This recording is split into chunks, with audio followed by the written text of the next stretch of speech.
Bueno, buenas noches. Vamos a proseguir nosotros en Primera de Corintios. Pues habíamos terminado el capítulo 13, sin embargo, vamos a unir lo último del capítulo 13 con el capítulo 14, es decir, ponernos en contexto para que podamos ubicarnos pues de mejor manera en este pasaje. Bien, entonces vamos a Primera de Corintios capítulo 13. Primera de Corintios capítulo 13. Vamos pues al versículo 13. Primera de Corintios 13, 13. Estamos allí y vemos esta porción. Dice: y ahora permanecen la fe, la esperanza y el amor. Estos tres, pero el mayor de ellos es el amor. Entonces, ¿cuál era la conclusión que nosotros estábamos tomando con respecto a este punto, ¿no? Está enfatizando que estos tres aspectos están en tiempo presente. O sea, que ¿qué permanecen ahora? La fe, la esperanza y el amor. Pero el mayor de estos tres dice que es el amor, ¿sí? Entonces, ¿qué hace que el amor sea el mayor de estos tres? Mayor que la esperanza y mayor que la fe. Bueno, habíamos visto dos posturas al respecto de la duración del amor, la fe y la esperanza. Una postura, habíamos dicho, afirma que las tres características son eternas, ¿sí? De hecho, la Nueva Traducción Viviente se atreve pues a parafrasear, a traducir de la siguiente manera. Dice: ahora permanecen, dice, la fe, perdón, la Nueva Traducción Viviente parafrasea así, dice: tres cosas durarán para siempre: la fe, la esperanza y el amor. Sin embargo, esta traducción considero que no es correcta porque ya dijimos, ahora permanecen, ¿sí? Mientras que en el original están en tiempo presente. Entonces la traducción viviente allí, pues creo que tendría una falencia en cuanto a la cuestión de tiempo, porque se está hablando en tiempo presente, no en tiempo futuro, porque ellos dicen en esa traducción, tres cosas durarán para siempre, pero que dice realmente, ahora permanecen, o sea, está enfatizando el tiempo presente. Y bueno, recordemos, estamos aquí en 1 Corintios, capítulo 13, versículo 13, y ahora permanecen la fe, la esperanza y el amor, esos tres, pero el mayor de ellos es el amor. Entonces, estamos viendo la conclusión, ¿no? Dice que permanecen estos tres, hay dos posturas. La primera postura dice que estas tres características son eternas, lo que acabamos de ver, ¿no? Dice, tres cosas durarán para siempre: la fe, la esperanza y el amor. Así lo traduce la Nueva Traducción Viviente, valga la redundancia, ¿sí? Sin embargo, en el original están es en presente. En el original están es en presente. La Reina Valera lo enfatiza, está en presente correctamente. La Reina Valera dice, ahora permanecen. Pero hay otra postura a la cual yo me adhiero, que es, solo el amor es de carácter eterno. Solo el amor es de carácter eterno, ¿sí? Entonces, bueno, el apóstol en el versículo 8 dice, el amor nunca dejará de ser. Recuerda, el amor nunca deja de ser, ¿sí? Pero las profecías se acabarán, cesarán las lenguas, en fin, eso ya lo habíamos tocado, ¿no? Entonces, creo que esta postura de que solamente el amor es eterno tiene soporte. ¿Por qué? Primero, en cuanto a la fe, pues dice la Biblia, es pues la fe la certeza de lo que se espera, la convicción de lo que no se ve. Pero se espera, es decir, a tiempo futuro se va a ver. Y Pedro dice que el fin y el objetivo de nuestra fe, ¿cuál es? La salvación de nuestras almas, la salvación de nuestras almas. O sea que la fe tiene una meta y a partir de allí entonces diríamos la fe está consumada, está finiquitada. ¿Cuál es la salvación? ¿Cuál es la meta? La salvación de nuestras almas. Es decir, cuando hablamos de la salvación de nuestras almas, en ese contexto hablamos de los resultados completos de la salvación, incluyendo la glorificación. ¿Cuándo será eso? En el futuro, ¿cierto? Cuando estemos en los cielos nuevos y en la tierra nueva, ¿sí? Allí estaremos. Bien, entonces, bueno, en cuanto a la fe, ¿sí? Y en cuanto a ¿la esperanza es eterna? Según dice Romanos capítulo 8 del 24 al 25, dice que en esperanza fuimos salvos, ¿cierto? Pero aquello que se tiene, ¿para qué esperarlo? Mas lo que no vemos, dice, con paciencia lo guardamos. O sea que lo que ya se ve, ¿para qué esperarlo? Y cuando ya estemos en la eternidad, estemos en la nueva Jerusalén, nuevos cielos, nueva tierra, ¿la esperanza para qué? Si ya todo está cumplido. Lo mismo que la fe tiene un fin, la salvación de nuestras almas, ¿cierto? Dice después la fe, la certeza de lo que se espera, pero si ya se recibe lo que se espera. Y la convicción de lo que no se ve, y cuando las cosas que no se vean, ¿cierto? Para nosotros sean reales, visibles, tangibles. Entonces con esto concluimos que la fe y la esperanza tienen un fin. Son importantes en nuestra vida cristiana, eso lo enfatizamos hace 8 días. Habíamos dicho básicamente que la fe y la esperanza son elementos y aspectos importantes, cruciales en nuestra vida cristiana, ¿sí? Son elementos cruciales en nuestra vida cristiana. ¿Bien? Romanos capítulo 8, versículo 24 al 25. Romanos capítulo 8, el 24 al 25. Entonces, conclusión, como dice Jamieson Fawcett Brown, dice, en un sentido, la fe y la esperanza dejarán de ser, siendo sustituida la fe por la visión y la esperanza por el gozo realizado. ¿Sí ve? Ya cuando dice que ya veamos las cosas, ¿para qué la fe? Si ya se ven. La fe, la certeza, lo que se espera, la convicción de lo que no vemos. Pero cuando lo veamos, ¿cierto? La fe en tal caso no será necesaria. Yo no estoy menospreciando la fe y la esperanza, son fundamentales en nuestra vida presente. Solo estoy diciendo que tienen un término, no ahora, en el futuro cuando se cumplan todas las promesas y el plan de Dios se haya realizado por completo. Entonces es allí cuando nosotros estaremos en plena realización, ¿no? Es allí en ese momento. Entonces, sí, señor, sí, señor. ¿Alcanzan a ver allí la letra? Bueno, no, señor. Entonces, ¿está claro hasta acá?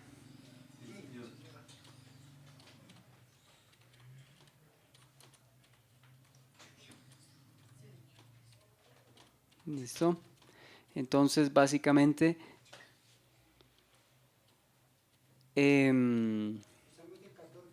vamos a finiquitar entonces este punto, este aspecto del capítulo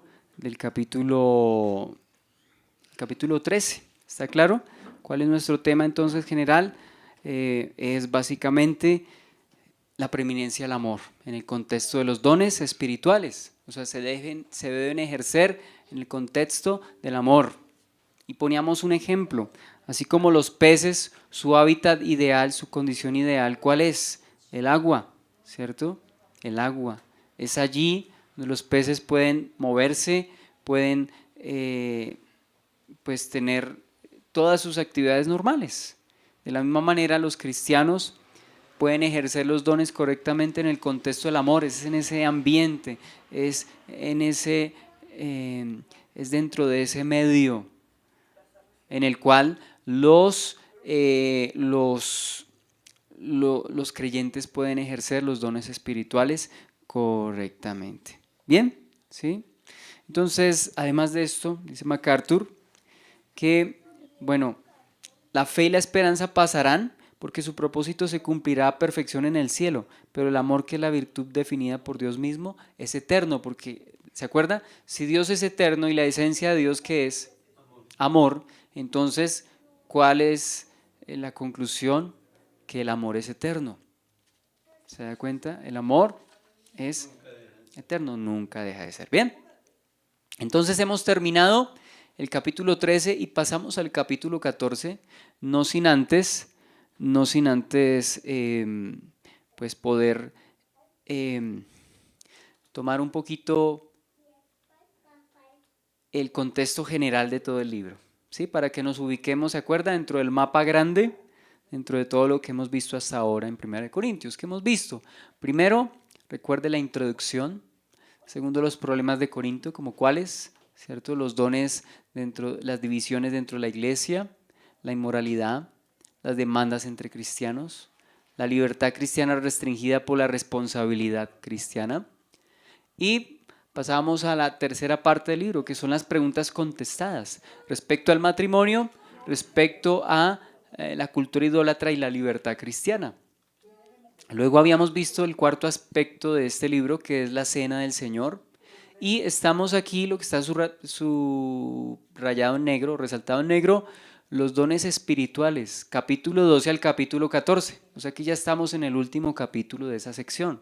¿Cuál sección? Los dones espirituales, los dones espirituales. Dentro de este tema, los dones espirituales, entonces, bueno, ahí nos están las otras partes, falta, veo la resurrección y las conclusiones, pero ese es nuestro mapa general para que nos enmarquemos dentro del contexto que hemos venido hablando, ¿sí? Yo lo repito de cuando en cuando para que no olvidemos de dónde venimos, ¿bien? Entonces, este tema, ¿cómo lo dividimos? Como sigue. Entonces, primero, la descripción de los dones. Ya vimos la descripción de los dones, ¿se acuerda de todos esos ministerios? Palabra de ciencia, palabra de conocimiento, profecía, milagros, fe, sanidades, ¿cierto? Todos, ahí no.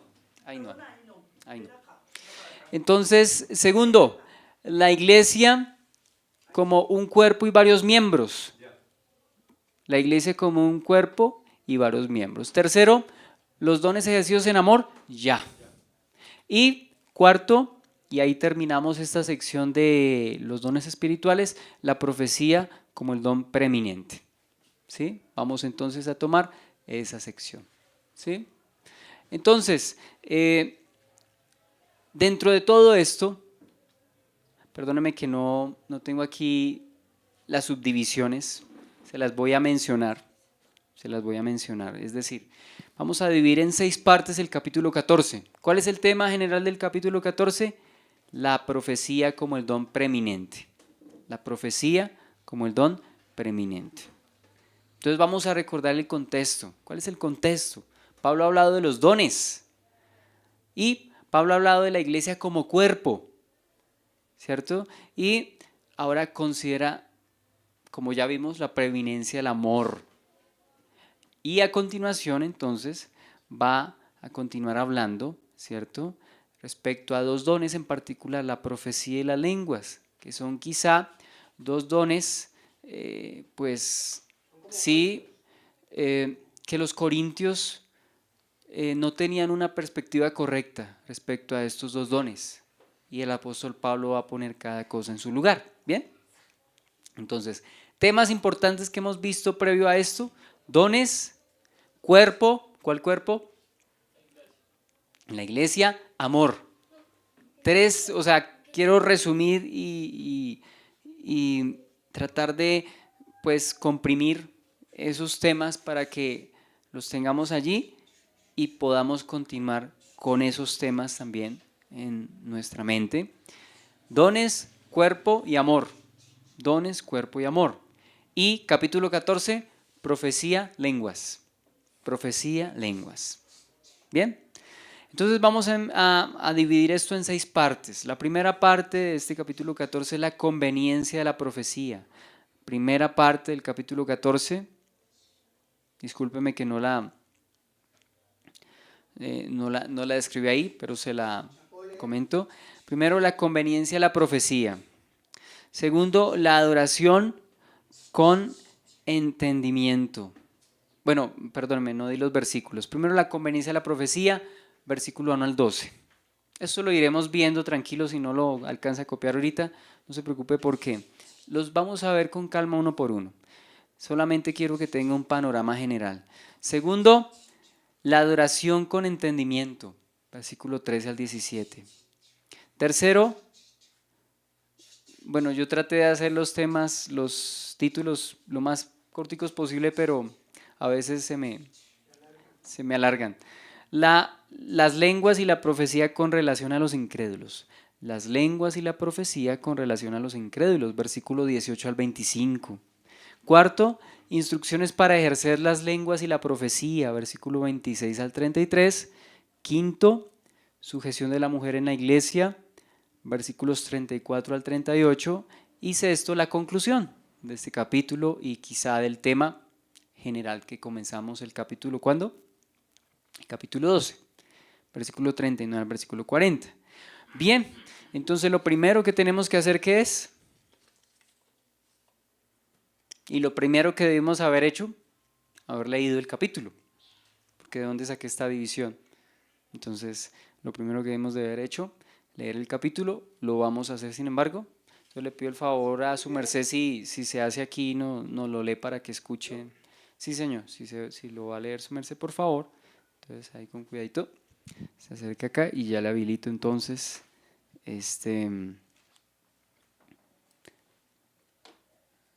Primero, 1 Corintios 14, del 1 al 5. Profecía en contraposición a lenguas. Seguid el amor y procurad los dones espirituales, pero sobre todo que profeticéis. Porque el que habla en lenguas no habla a los hombres sino a Dios. Pues nadie le entiende, aunque por el Espíritu habla misterios. Pero el que profetiza le entiende, aunque por el Espíritu hable misterios. Pero el que profetiza habla a los hombres para edificación, exhortación y consolación. El que habla en lenguas extraña, a sí mismo se edifica. Pero el que profetiza edifica a la iglesia. Así que quisiera que todos vosotros habléis lenguas, pero más que profeticéis, porque mayor es el que profetiza que el que habla en lenguas, a no ser que las interprete para que la iglesia reciba edificación. Las lenguas requieren interpretación. Ahora pues, hermanos, si yo voy a vosotros hablando en lenguas, ¿qué os aprovechará si no os hablare con revelación, o con ciencia, o con profecía, o con doctrina? Ciertamente las cosas inanimadas que producen sonidos, como la flauta o la cítara, si no dieren distinción de voces, ¿cómo se sabrá a lo que toca con la flauta o con la cítara?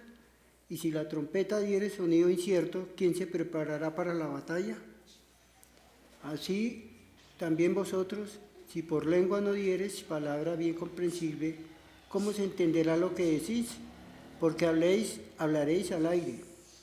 Tantas clases de idiomas hay seguramente en el mundo y ninguno de ellos carece de significado. Pero si yo ignoro el valor de las palabras, seré como extranjero para el que habla, y el que habla será como extranjero para mí.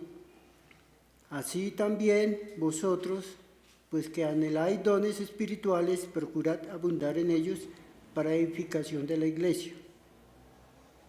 Las lenguas no pueden edificar, por lo cual el que habla con lengua extraña pida en oración poder interpretarla, porque si yo oro en lengua desconocida, mi espíritu oirá, pero mi entendimiento queda sin fruto. Mi espíritu ora, pero mi entendimiento queda sin fruto. ¿Qué pues? Oraré con el espíritu, pero oraré también con el entendimiento. Cantará con el espíritu, pero cantará también con el entendimiento. Porque si bendices solo el espíritu, si bendices solo con el espíritu, el que ocupa lugar de simple oyente, ¿cómo dirá el amén a tu acción de gracias? Pues no sabe lo que has dicho. Porque a Dios que habla en lengua, porque tú, a la verdad, bien das gracias, pero en otro no es edificado. Doy gracias a Dios que hablo en lenguas más que todos vosotros, pero en la iglesia prefiero hablar 5 palabras con mi entendimiento para enseñar también a otros que 10.000 palabras en lengua desconocida. Hablar en lenguas es una señal. Hermanos, no seáis niños en el modo de pensar, sino sed niños en la malicia, pero maduros en el modo de pensar. En la ley está escrito: en otras lenguas y con otros labios hablaré a este pueblo, y aún así, ni aún así me oirán. Así que las lenguas son por señal no a los creyentes, sino a los incrédulos, pero la profecía no a los incrédulos, sino a los creyentes. La profecía enseña, sí pues, toda la iglesia se reúne en un solo lugar y todos hablan en lenguas, y entran indoctos o incrédulos, ¿no dirán que estáis locos? Pero si todos profetizan y entran en algún incrédulo o indocto, por todos es convencido, por todos es juzgado, lo oculto de su corazón se hace manifiesto, y así postrándose sobre el rostro adorará a Dios, declarándolo que verdaderamente Dios está entre nosotros. Uso ordenado de los dones. ¿Qué hay pues, hermanos? Cuando os reunís, cada uno de vosotros tiene salmo, tiene doctrina, tiene lengua, tiene revelación, tiene interpretación. Hágase todo para edificación. Si habla alguno en lengua extraña, sea esto por 2, o a lo más 3, y por turno, y uno interprete. Y si no hay intérprete, calle en la iglesia y hable por sí mismo, y para Dios. Asimismo, los profetas hablan 2 o 3, y los demás juzguen, y si algo le fuere revelado a otro que estuviere sentado, calle el primero, porque podéis profetizar todos, uno por uno, para que todos aprendan.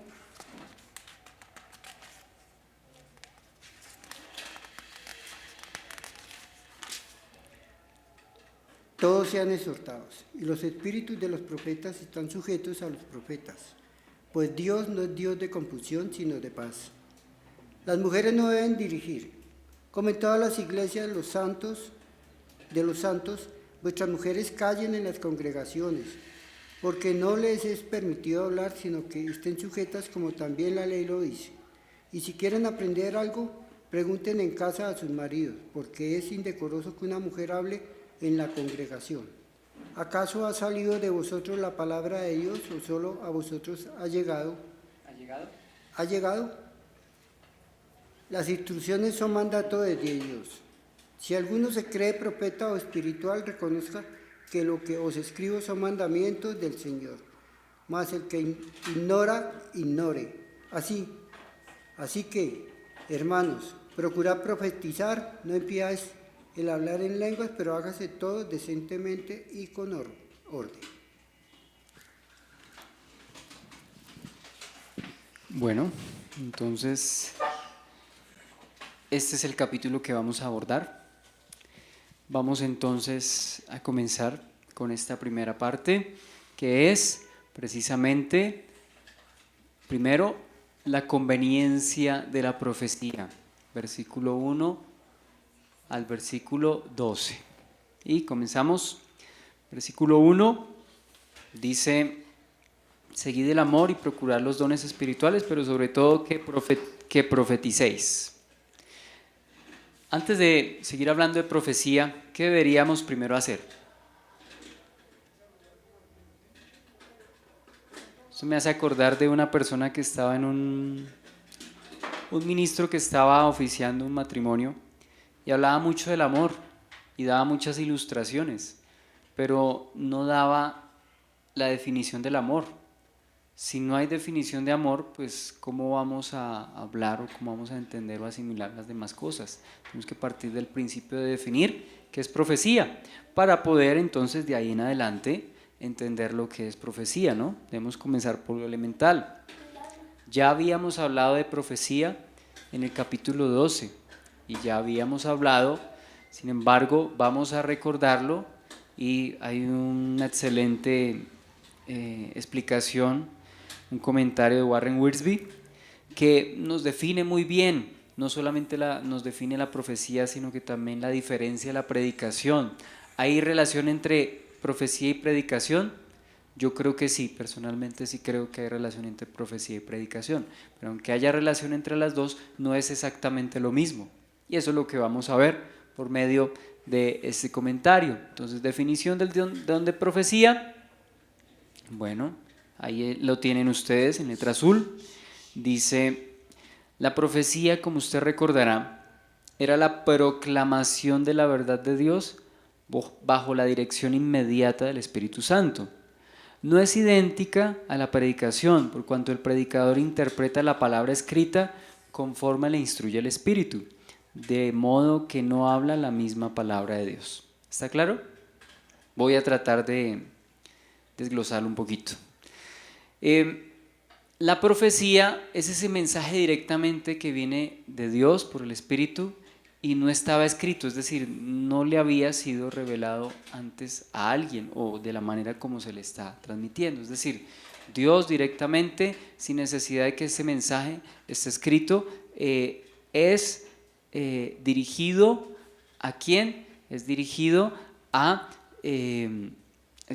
básicamente a una persona que a su vez lo transmite a la iglesia. Dios al profeta, del profeta a la iglesia directamente, sin haber pasado antes por un escrito. Mientras que la predicación es ese mensaje, ¿cierto?, que se basa en la palabra, la escritura. Por supuesto que es palabra de Dios, pero está escrita, ¿sí me explico? Ya se le había dado a alguien antes y esa persona antes la escribió, inspirado por el Espíritu Santo, y lo que hace el predicador, valga la redundancia, es predicar. Toma esa palabra escrita y la explica. Esa es la diferencia entonces básica entre la profecía, como la vemos aquí en toda la escritura, particularmente el canon bíblico en todo ese periodo, en toda esa época. Esa es la profecía. Palabra directamente hablada por Dios sin haberse antes escrito. La predicación también se basa en la palabra de Dios, con la diferencia de que se apoya en la palabra escrita, en lo que ya se ha escrito. ¿Bien? Perdón, la pregunta. En la pregunta. Los profetas hablaban profecía, ¿sí? Los profetas hablaban profecía. O sea, ellos recibían de Dios la palabra. Recibían de Dios la palabra. Y la comunicaban, la daban a conocer la daban a conocer al pueblo y la escribían, ¿no? Eso pasó con Jeremías. Jeremías le dictaba las palabras Jeremías dictaba las palabras a Baruch, el escriba, a su escriba personal, ¿no? Entonces, dése cuenta, las recibía directamente, las escribía. Ahora, esto nos lleva a otro punto del cual ya hemos hablado bastante, ¿no?, en los anteriores capítulos, respecto a si hoy todavía está vigente ese don de profecía, es decir, que Dios lo hable directamente sin haber estado antes escrito, si todavía existe o no existe todavía. Bueno, nosotros, no sé si es a eso a lo que Pedro hace referencia en segunda de Pedro, dice, tenemos la palabra profética más segura, ¿cierto? Es decir, lo que ya está escrito, de lo cual, ¿cierto?, es la escritura, donde están las profecías. Algunas de ellas se han cumplido, otras no, están para cumplirse, pero esta es la palabra profética más segura, es decir, para no tener lugar a fallas, malas interpretaciones o aspectos subjetivos, es decir, se me ocurrió, me soñé, sentí de Dios. A veces ese sentir, pues hay que tener mucho cuidado porque los sentimientos son engañosos y no puede uno basarse en sentimientos, ¿cierto? Nos basamos en la escritura. A veces, dése cuenta que orar es un compromiso. Gloria a Dios cuando tenemos ese ánimo y esa disposición. Bueno, pero cuando no está, ¿acaso no vamos a orar cuando no nos nazca. No, ¿sí ve? No podemos basarnos en un sentimiento, es un compromiso, es como el amor entre esposos, ¿cierto? Hay veces que tienen ese sentimiento y ese deseo de estar cerca, pero entonces cuando el amor está frío, entonces no se van a querer y no van a asumir la responsabilidad que determinaron asumir en el altar. Por supuesto que no, tienen que asumirlo, o sea, no pueden quitarse, tienen que asumir ese compromiso, aun cuando a veces los sentimientos estén apagados o aun cuando no hayan sentimientos. Entonces, nosotros no podemos basarnos en un sentir, en un pálpito, en una impresión, en un calor que tuve acá, en que algo me impulsó a hablar, no. Una voz que escuché, ¿cierto? Por allá, y no. No podemos basarnos en nada de eso, ¿cierto? No podemos basar, es decir, nadie le va a garantizar ese tipo de presentimientos, de sueños. A veces sí, de pronto Dios le puede hablar a una persona a través de sueños, pero no podemos estar persiguiendo todo el tiempo sueños. No podemos estar persiguiendo profecías tan específicas como por ejemplo que un terremoto en tal lugar, que respecto a un dirigente, un presidente, muchas personas han caído en ese error, profecías que no se han cumplido, profecías que pues, no han tenido validez. Entonces, y a dar fechas sí, como por ejemplo la venida del Señor, siendo que está clarísimo que el día del Señor nadie lo sabe, el día ni la hora nadie lo sabe. Entonces ni siquiera dice los ángeles, no, solamente el Padre Celestial que tiene todo en su conocimiento, ¿no? Entonces, la profecía es un don que Dios le concedió a la iglesia, principalmente durante la época apostólica, mientras escribía la palabra.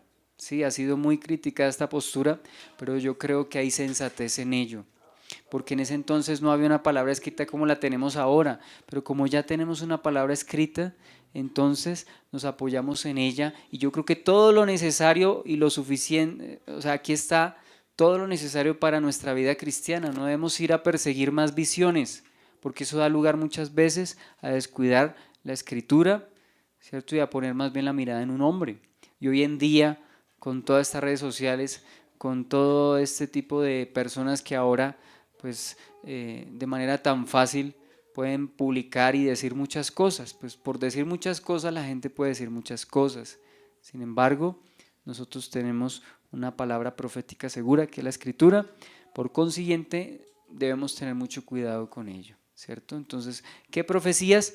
Pues las que están en la Escritura, las que están en la Escritura. Que alguien le habló específicamente a una persona respecto a una situación, bueno, eso sería una excepción, más no la regla, o sea, no es lo normal, es algo, una excepción. No debemos perseguir esas cosas, porque cuando las personas, las organizaciones, las iglesias, las denominaciones persiguen esas cosas, por lo general caen en error y caen en excesos, eso ya está comprobado. Entonces es mejor apoyarnos en la palabra profética más segura. Yo prefiero apoyarme en lo que la Escritura dice de Génesis, Apocalipsis, y no perseguir revelaciones adicionales que pueden tener un margen de error porque la dijeron hombres por fuera del tiempo del canon de la Escritura, o sea, después de la época de los apóstoles. Ya hemos hablado, incluso recuerda que ni siquiera los padres de la iglesia, es decir, los que siguieron inmediatamente a los apóstoles, se atrevieron a aumentarle al canon o afirmar que tenían palabra de Dios así como lo afirmaron los apóstoles. ¿Se da cuenta? Ni siquiera los padres de la iglesia que estuvieron tan cerquita. ¿Quiénes son los padres de la iglesia? Los que siguieron a los apóstoles, a esa época apostólica. Hombres como por ejemplo, creo que Clemente de Roma, creo que es de Roma. Clemente tiene una epístola pues maravillosa. Sin embargo, él se apoya en lo que ya Pablo había dicho, ya lo que los apóstoles habían dicho, y no hace parte del canon. O sea, Clemente no pretendía, con todo y la cercanía, porque él era discípulo de Juan, si no estoy mal, y con todo y la cercanía que tenía con los apóstoles, no hacía alarde de que su escrito, su epístola, era inspirada, ¿no? Eran hombres que en eso fueron, ¿cierto?, muy claros. De ahí para allá, la iglesia reconoció los libros prácticamente todos los que hoy en día tenemos. Y en algún momento se sentaron y se reunieron y yo creo que por inspiración y providencia divina, ellos pudieron determinar que los libros que tenemos son los libros, ¿cierto?, inspirados por Dios y en ellos nos basamos, Pero ir a buscar visiones y experiencias, aunque parezcan muy coherentes, estaríamos pisando en falso, estaríamos sobre terreno algo lodoso, o sea, no firme, mientras que la palabra sí es firme. Vamos a la fija con la palabra de Dios y no buscando profecías y todo eso. No, pero eso sí, no, pero es un hombre, es que ni siquiera era, se menciona a Nostradamus y ni siquiera era un creyente, era un brujo prácticamente. Bien. Además que, porque a veces se habla, otro punto, ¿por qué se habla tanto de profecía hoy en día y por qué es tan popular? Porque eso a veces despierta la curiosidad de las personas, ¿sí? Yo casi que me atrevo a decir el morbo de las personas, el querer saber de sus vidas. Por eso hay una organización, sobre todo aquí en Colombia, donde la gente entra, y de eso vamos a hablar bastante, para que le profeticen, para que le hablen, ¿cierto?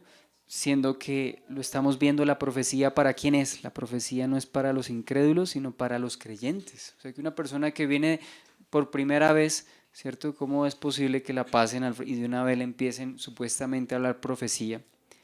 Y alguien diga, no, pero es que así como me dijeron, así fue. Pues claro, eso puede ser adivinación. Correcto, hay que distinguir la profecía de esos espíritus de adivinación, porque eso lo vemos en el libro de los Hechos. Una muchacha con espíritu de adivinación y hasta con vocabulario cristiano, cuando veía a Pedro y a Silas, a Pablo y a Silas, decía, mire, estos son los hombres de Dios que les predican el evangelio y la salvación, pero era un espíritu de adivinación, no una muchacha con espíritu de adivinación. Entonces dése cuenta, una muchacha que realmente pues daba con el punto, o sea, acertaba en lo que decía. Y segundo, tenía un lenguaje cristiano. Sin embargo, el apóstol Pablo la identificó. Entonces, por eso dice, primera de Juan capítulo 4, versículo 1, amados, no creáis a todo espíritu, sino probad los espíritus si son o no son de Dios. Entonces, todo eso es otra historia. Pero aquí estamos llamados a tener mucho cuidado porque eso despierta el morbo y por eso esas iglesias se llenan. No es de extrañar que vayan tantas personas, pues claro, como les dicen que les hablan profecía, pues la gente por curiosidad y todo esto, pues se acercan a esos lugares. Pero aquí tenemos que hacer una claridad. Hoy en día, hoy que tenemos la escritura completa, Génesis, Apocalipsis, deberíamos apoyarnos en la palabra profética más segura, no en experiencias subjetivas.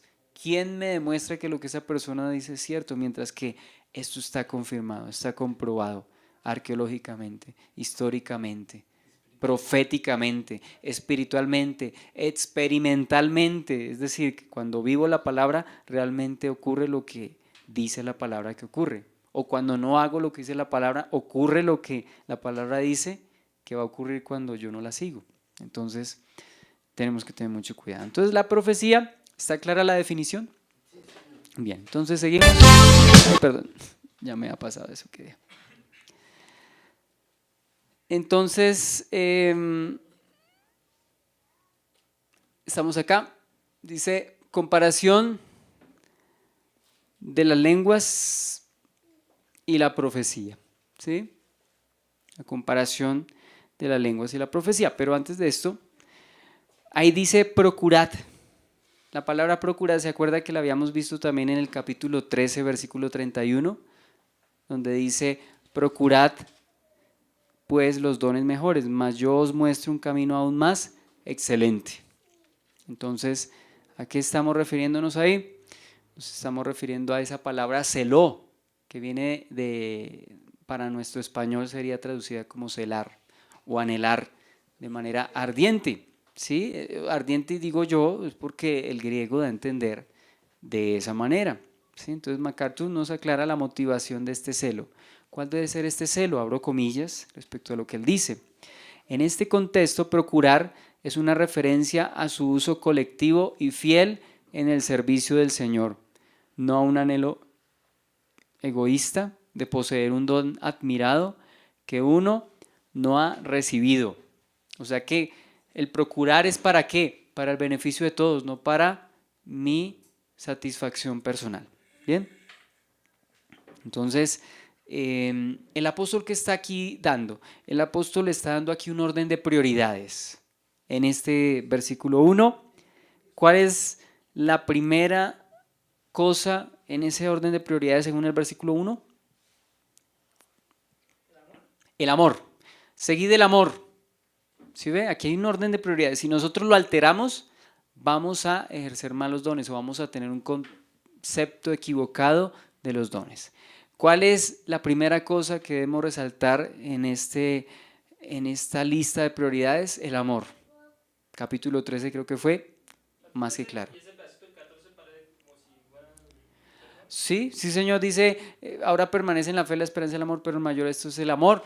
Y entonces sigue diciendo, seguid el amor. De hecho, no hay capítulos, no hay divisiones en la carta original, ¿cierto? Entonces no es de extrañar que esté hablando del amor. O sea, con lo que terminó, comienza. Entonces, primero, el amor. Segundo aspecto en el orden de prioridades. Los dones espirituales. Y tercero, la profecía. De acuerdo a lo que está, versículo 1, don Héctor. Versículo 1. Ay, perdóneme que se lo vea. Ahí, seguid el amor, amor. Segundo, dones espirituales. Tercero, profecía. Alguien dirá, pero la profecía hace parte de los dones espirituales. Sí, pero es que Pablo está enfatizando que de todos esos dones espirituales, para él, el más importante es el de profecía. El de profecía. ¿Por qué razones? Ya él va a hablar las razones porque es más importante la profecía. En el caso de nosotros hoy en día, la predicación. Nosotros ya habíamos dicho en mensajes anteriores que cuando predicamos de una u otra forma estamos profetizando porque estamos proclamando palabra de Dios, palabra inspirada, ¿sí? Para enseñar a los hombres. Entonces, la diferencia es que una viene directamente de Dios, ya dijimos, la otra fue escrita y a partir de la palabra escrita la proclamamos. Pero en esencia, ¿qué es? Palabra de Dios, palabra de Dios. ¿Sí? Por así decirlo, hoy en día profetizamos, pero basándonos en la escritura. En aquel entonces profetizaban basados en una revelación directa que no estaba escrita todavía. ¿Sí? ¿Por qué? Sencillamente no había un canon como ahora lo tenemos, pero teniéndolo ahorita, pues ¿para qué más revelaciones? ¿Acaso la escritura no es suficiente? Yo creo que la escritura es suficiente, más que suficiente. Si necesitáramos, si necesitáramos más revelación, la escritura sería incompleta, o sea, le faltó algo y por eso nos toca buscar en otra parte. No así con la escritura. Entonces la escritura es completa. Si quisiéramos apoyarnos en otras cosas, pues entonces no sería completa. Alguien dirá, pero es que lo que esa persona profetizó está en la escritura. Ah, bueno, entonces voy a la escritura que es a la fija. Señor. Pero también se podría uno tomar como libros históricos y que están en la Biblia, ¿no? O sea, no son, digamos, sabemos que Macabeo es un libro que no pertenece al canon, pero uno lee y es como una ayuda, ¿sí?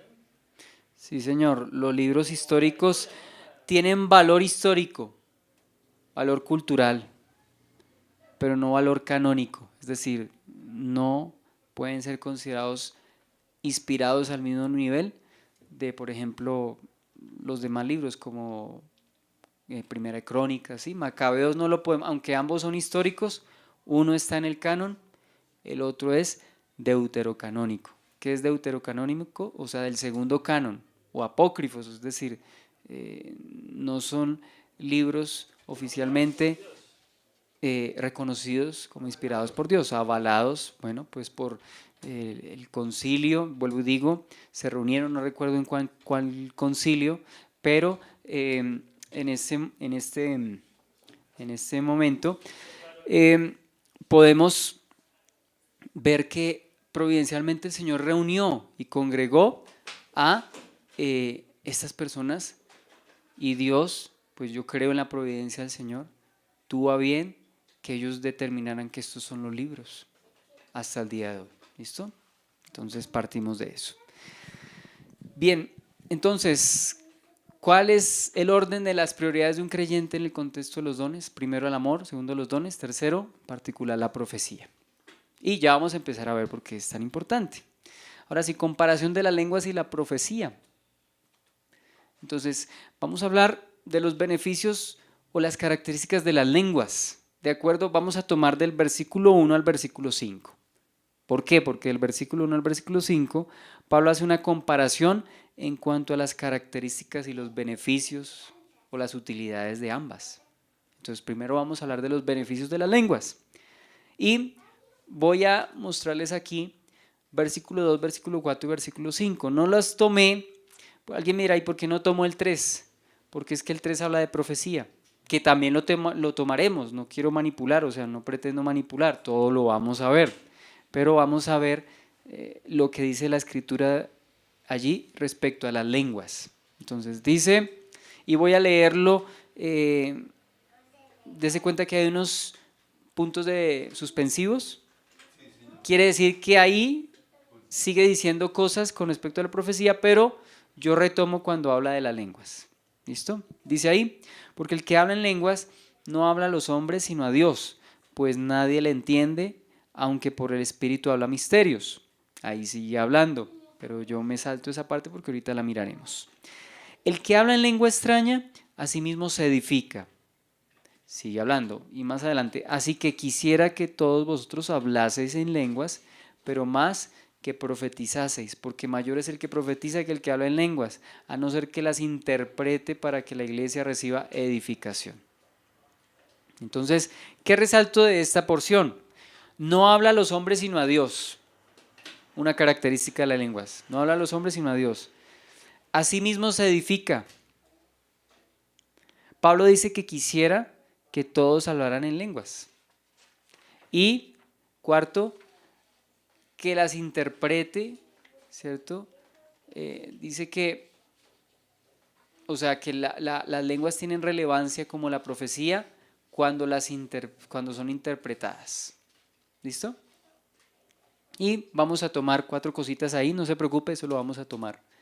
A, o sea, característica de las lenguas. A. ¿Por qué digo A? Pues porque 1 es la primera parte del capítulo 14, entonces la conveniencia de la profecía, del 1 al 12, por eso uso letras. A. Para devoción personal. Es decir, ¿las lenguas son útiles? Sí, para la devoción personal puede ser, según lo que estamos leyendo, porque dice que el que habla en lenguas no habla a los hombres sino a Dios. Primero, lo que estamos viendo acá, no habla a los hombres sino a Dios. ¿Sí? Es el primer aspecto, se está nombrando el segundo, que es para edificación. Entonces, ¿qué significa la devoción personal? Dese cuenta allí, capítulo 14, versículo 2, dice, el que habla en lenguas no habla a los hombres, habla a Dios, ¿cierto? ¿Cómo es eso de habla? Yo no entiendo. O sea, está dirigiendo, sí, está orando, está dirigiendo la pronunciación, ¿cierto? De esas palabras, de ese lenguaje. Sí, proviene de Dios, pero esta persona a su vez se dirige a Dios. De hecho, mire, lo que Dios nos da es por Él, de Él y para Él. O sea, Dios nos da y de lo que recibimos, eso damos. David lo hablaba, creo que físicamente, respecto a las cosas. Dice, Dios, allá en Primera Crónicas al final dice, de lo que hemos recibido, de eso damos. O sea, no tenemos nada más que dar sino lo que hemos recibido. Eso en cuanto a las ofrendas que hacían los israelitas. Pero aquí estamos hablando de cosas espirituales que Dios ha dado para la gloria de Él en últimas. O sea, lo que hemos recibido es para Él. ¿Qué nos ha dado Dios? Lenguas. ¿Y qué debo hacer con esas lenguas? Edificación de la iglesia para la gloria de Dios. O sea que en este caso la persona habla en lenguas y lo que habla se lo está dirigiendo a Dios por el Espíritu. ¿Sí? Está pronunciando palabras, la lengua, ¿cierto? Para Dios, para Dios. Ahora, ¿las entiende o no las entiende? Para alabar, sí, sí, porque está hablando a Dios. Está hablando, o sea, es una manera, sí, está hablando a Dios, o sea que está teniendo comunión con Dios en lenguas. Bueno, cuando usted dice habla lenguas espirituales, tenemos que tener cuidado porque hay el concepto de que hay lenguas estáticas. ¿Qué son lenguas estáticas? Se refiere a lenguas que no son idiomas humanos, sino que por allá angelicales, ¿cierto? Y que no tienen ningún sistema alfabético de fonética ni gramática aquí en la tierra. El Espíritu, Por medio del Espíritu Santo correcto, habla esas lenguas. correcto. Dice que otro ejemplo, y qué hemos de pedir como conviene no lo sabemos, pero el Espíritu intercede por nosotros con gemidos inexpresables. Alguien diría, ay, el Espíritu hablándole a Dios, ¿cómo así? No, Dios por su Espíritu nos capacita de tal manera que aún el Espíritu pone las palabras en nuestras bocas o el clamor en nuestro corazón, en nuestro espíritu, para dirigirnos a Dios. ¿Sí ve? El Espíritu nos asiste, el Espíritu nos está asistiendo, como cuando un niño está aprendiendo a montar cicla, ¿cierto? El papá está ahí, ¿cierto? Él está asistiendo, es decir, no lo suelta, el niño parece que es el que está montando, pero no, el papá realmente es el que lo está guiando. ¿Sí ve? El niño no está solo. De la misma manera, no estamos solos, Dios nos capacita por el Espíritu, y en este caso, habla a Dios, está orando a Dios, ¿no? Está teniendo comunión con Dios en lenguas. ¿Eso es legítimo? Sí, según lo que dice el apóstol Pablo, es legítimo. Pero ojo, las lenguas es necesario interpretarlas para que no solamente la persona sea edificada, sino para que toda la iglesia, comenzando para que él mismo sea edificado, o sea, que las entienda, y luego para que la iglesia sea edificada. Le pongo un ejemplo, es como si yo tuviera una camioneta, ¿cierto? No sé, 4 litros, gigante, llantas grandes, platón grande, y la uso solamente para mí. Le estoy desperdiciando toda esa capacidad, ¿cierto? Esa camioneta tiene más capacidad. Ahora, doy este ejemplo trivial, pero quiero aplicarlo a esta verdad. Las lenguas Dios las ha dado. ¿Una persona puede edificarse? Personalmente sí, pero las lenguas fueron dadas más que para eso. ¿Recuerda el Pentecostés? No solamente porque ellos quizá no entendían, pero estaban hablando en lenguaje de tal manera que los que estaban ahí sí estaban entendiendo. ¿Quiénes? Los judíos de otras tierras, los judíos extranjeros, que estaban partos, medos, elamitas, griegos, romanos, de todos debieron haber estado ahí y entendían lo que se estaba hablando. Entonces, el don de lenguas se puede utilizar para edificación personal, sí, pero más allá de eso, se debe perseguir la edificación de la iglesia. Bien, seguimos entonces. Ahora sí, lo que su merced decía, segundo, para edificación personal. O sea, no solamente para yo comunicarme con Dios, sino para la edificación de la persona. Siempre y cuando las lenguas le sean interpretadas. Ojo, no siempre el hecho de que las personas hablaran en lengua significaba que salían edificadas. Debían entenderlas. Usted dice, ¿las entendían ellas mismas? Aquí se nos da a entender, según el versículo, pues nadie la entiende. Versículo 2, aunque por el Espíritu habla misterios. Pero si usted mira el versículo 14, porque si yo oro en lengua desconocida, mi espíritu ora, pero mi entendimiento queda sin fruto. O sea que no solamente es necesario orar en el Espíritu, sino orar con entendimiento. Sí, gloria a Dios, el Espíritu me dirigió. ¿Y qué dijo? Entonces era innecesario.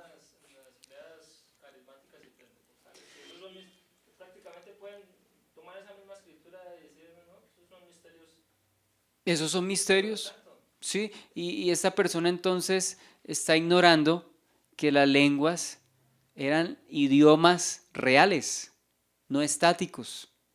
Y en segundo lugar, que eran dados para edificación, o sea que necesariamente, por eso se da el don de la interpretación de lenguas, ¿se acuerda? Entonces, volvemos otra vez, ya hablamos de la profecía, ¿existe hoy en día o no existe hoy en día? Bueno, básicamente tenemos la palabra profética más segura que es la Biblia y en ese orden de ideas, entonces no necesitamos revelaciones extras o adicionales, ¿listo? Segundo, ¿existen hoy en día las lenguas o no existen las lenguas hoy en día? Bueno, habíamos dicho que después de la época apostólica, ninguno de los padres de la iglesia, pues al parecer le dio preeminencia a todos estos dones. Usted mira la historia de la iglesia y ellos se centraron fue en las enseñanzas de los apóstoles, pero no persiguieron ese tipo de dones milagrosos. De hecho cesaron para aquel entonces, ya no se daban con la misma frecuencia con que se dieron, ¿cierto? En la época apostólica. Es más, al final de la era apostólica, Timoteo está enfermo y Pablo no lo sanó como había sanado antes a otros. ¿Se acuerda? Había resucitado a un muchacho que estaba escuchando la predicación y se cayó. Entonces, durante la historia de la iglesia no se hizo referencia o no se popularizaron tanto las lenguas como hasta principios del siglo XX, eso ya lo habíamos hablado. Y con el énfasis moderno de las lenguas también vinieron muchas veces los excesos, al igual que ocurrió con la profecía. Eso está documentado, eso está registrado. Entonces, mire, si nosotros no hablamos en lenguas, no importa. No importa, Dios concede esos dones. Si quisiera que hablásemos en lenguas, estaríamos hablando en lenguas, ¿cierto? Yo prefiero basarme en la palabra y no perseguir ese tipo de cosas porque, vuelvo y digo, se dan a los excesos, Y de ese cuento hoy en día, el mal uso, o sea, si existiese, aún tal cual como existió en la época de los hechos, pues se le estaría dando mal uso. Por ejemplo, hay predicadores que están hablando y de un momento terminan hablando en lenguas o están entre sus predicaciones, hablan en lenguas y no se entiende qué dijo, ¿cierto? Quedó sin entendimiento, yo creo que ni él y mucho menos los que están ahí presentes. Entonces está haciendo alarde de algo y no está poniéndolo al servicio de la iglesia, si existiesen las lenguas, ¿cierto? Entonces, si Dios nos quiere, ahora no me cierro completamente a que una persona hable en lenguas, pero el Señor debe ponerlo, porque es que en las iglesias muchas veces se coacciona a la gente, se predispone, se estimula a la gente a que haga eso y pues las personas en emociones terminan haciendo eso. Y eso no es de extrañar, mire, en religiones orientales la gente muchas veces también habla supuestamente en lenguas, pero no son las lenguas del Señor. Así como hay una imitación vil del don de la profecía, que es el espíritu de adivinación, como ya hablamos de ello, también podría haber una imitación del don de lenguas. Entonces debemos tener mucho cuidado con eso.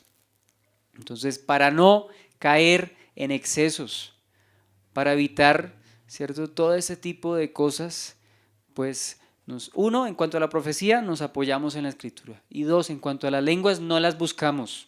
Si Dios quiere que alguien hable en lenguas, lo pondrá el Señor y confirmará si eso es cierto o no es cierto. La Biblia dice, por los frutos los conoceréis. Porque recordemos que había aquí, el Señor nos cuenta que hay gente que va a decir, profetizamos en tu nombre. O sea que no es del todo, o sea, no basta solamente con profetizar. El Señor les dice, no los conocí. Tuvieron seguramente dones de Dios, pero no tuvieron comunión con Dios, no hicieron la voluntad del Padre, correcto. Bien. Entonces, para edificación personal, era importante que las entendiese, porque si no las entendía, bueno, le sirve para tener ese tiempo con Dios, pero no entendió. Entonces, ¿para qué eran útiles las lenguas?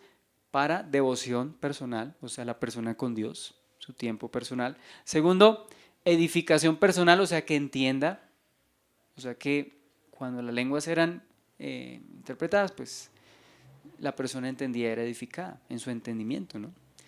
Punto C, el apóstol quería que todos las hablaran, o sea, no creamos que el apóstol prohibía, no. Según el versículo 5, el apóstol no tenía nada en contra del don de lenguas. Es decir, como lo dice Mundo Hispano, no lo prohíbe ni lo condena. Pablo no estaba prohibiendo hablar en lenguas. Versículo 5 es la prueba. Ni está condenando el don de lenguas. ¿Qué es lo que Pablo está acusando, prohibiendo? El mal uso de las lenguas, ¿cierto?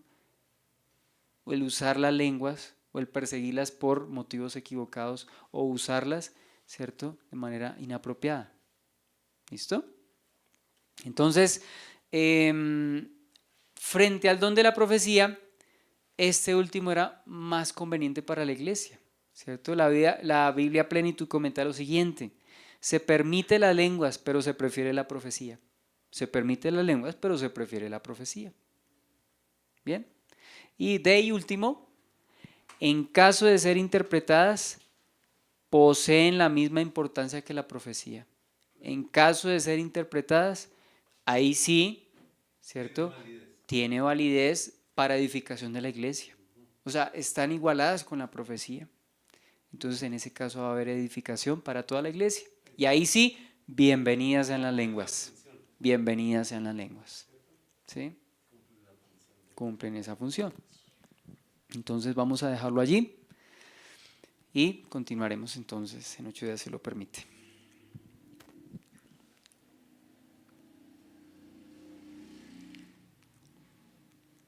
Vamos a orar. Es que vamos a orar. Bueno, hagamos una cosa, oramos y su merced para que no nos despistemos de la oración. Vamos a orar. Y ahorita se las pongo otra vez. Gracias, Señor, te damos por esta noche. Gracias porque en tu misericordia, en tu bondad, en tu fidelidad nos permites ver, Señor, cómo nos instruyes respecto a los dones espirituales, Señor. Gracias porque tenemos una palabra profética segura. Gracias, Señor, porque tú nos hablas claro, hablas al entendimiento, Señor. No importa que no hablemos en lenguas, lo importante es que estemos recibiendo conocimiento y nuestro entendimiento sea redargüido, seamos edificados, Señor, para la gloria y alabanza de tu nombre, Señor. Te exaltamos, te glorificamos, te pedimos, Señor, que te quedes en medio de nosotros, que nos sigas ayudando en medio de nuestras flaquezas, nuestras debilidades, Señor. Tú conoces nuestra condición, conoces nuestra situación. Te pedimos, Señor, que nos sigas ayudando, Señor. Muchas gracias, Señor. Tuya la gloria y tuya la honra. Ayúdanos a utilizar los dones que nos has dado, Señor, para edificación del cuerpo, Señor. Que no seamos aislados, que no nos creamos islas, sino que formamos parte de un cuerpo, Señor. Y que somos miembros los unos de los otros, como ya nos has hablado, Señor. Te damos gracias, te glorificamos y te exaltamos en Cristo Jesús. Amén. Bueno, bendiciones.